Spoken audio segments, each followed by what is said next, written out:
بسم الله الرحمن الرحيم والصلاة والسلام على رسول الله. أهلا وسهلا بيكم. لو أول مرة بتشوفني يا ريت تشترك وتفعل زر الجرس وما تبخلش علينا باللايك الجميل للفيديو. طبعا يا جماعة أنا منعت ولادي ياكلوا الشيتوس والدوريتوس والبوتيتوس علشان كلها مواد حافظة ومواد ضارة، وكمان عشان المقاطعة. فيلا بينا نعمل لكم حاجة جميلة وبديل ليه وكمان اقتصادية وموفرة. مكوناتنا يا جماعة النهاردة بديل الشيتوس بتاعنا: معانا بطاطس وملح، فلفل اسمر، كركم، بيكنج باودر، ومعلقتين كبار دقيق ذرة، ومعانا معلقتين كبار نشا، وبيضة، ومعانا زيت للقلي. هنقطع يا جماعة البطاطس بأي شكل احنا حابينه، كده كده هي هتتسلق معانا.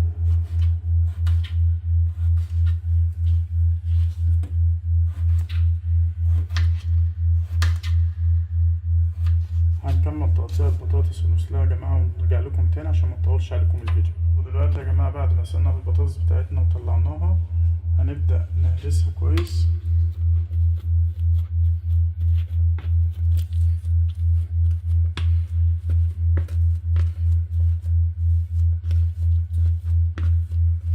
طبعا يا جماعة الأكلة دي مفيدة جدا لأولادنا ومفيهاش مواد حافظة وكمان موفرة.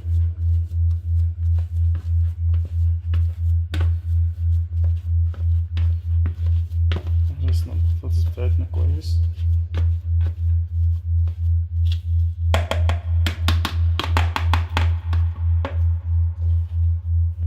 نضيف البيضة بتاعتنا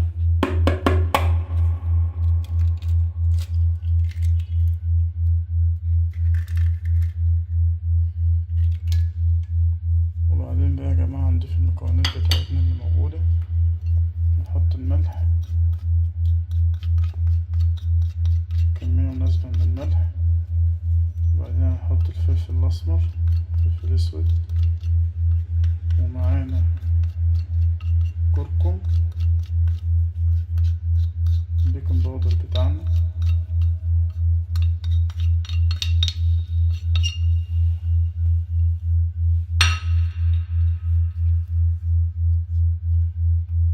معلقتين دقيق ذرة، معلقتين كبار،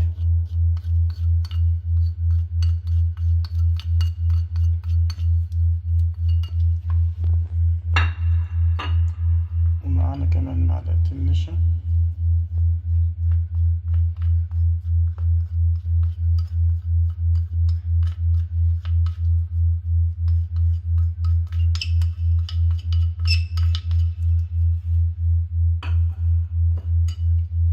معانا مية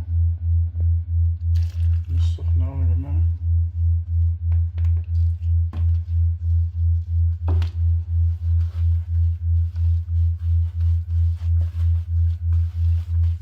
ونبدأ نخلط كل الخليط في بعض كده.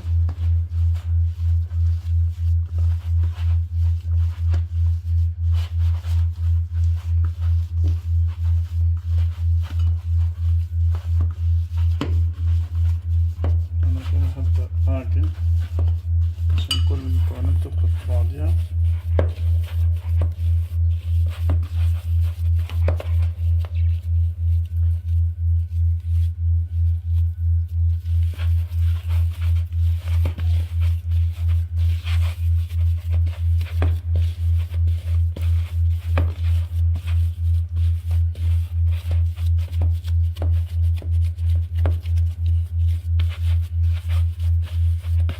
عجننا بالكمية بتاعتنا يا جماعة، عبيناها في كيس زي ما انتوا شايفين.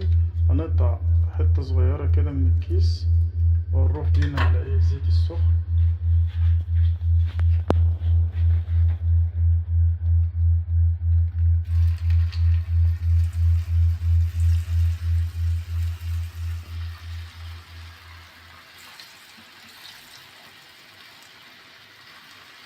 هنخلص يا جماعة الكمية بتاعتنا كلها ونرجع لكم عشان ما نطولش عليكم الفيديو بالشكل النهائي. يا جماعة ان شاء الله نوصل للدرجة دي في القلية الشيتوس بتاعنا. منحاولش ان احنا نحرقه عشان لونه ما يغيرش.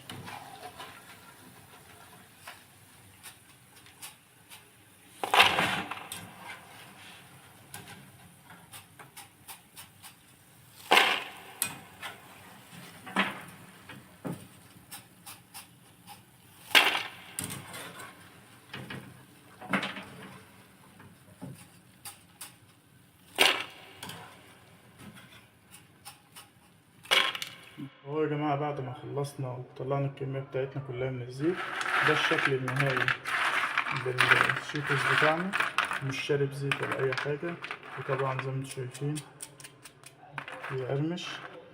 ده أقل مكونات فرحنا العيال. طبعا هو الطعم كده جميل، بس انتوا لو عايزين تزودوا الطعم وتعززوه ممكن تديله رشة جبنة، توابل جبنة أو شطة أو أي حاجة انتوا بتحبوها.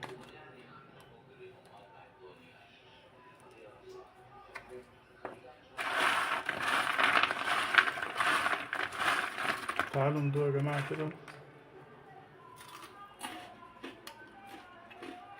الصراحة طعمه جميل جدا. الأكلة دي عاوزة سهرة وقعدة رايقة قدام التلفزيون لحد الصبح.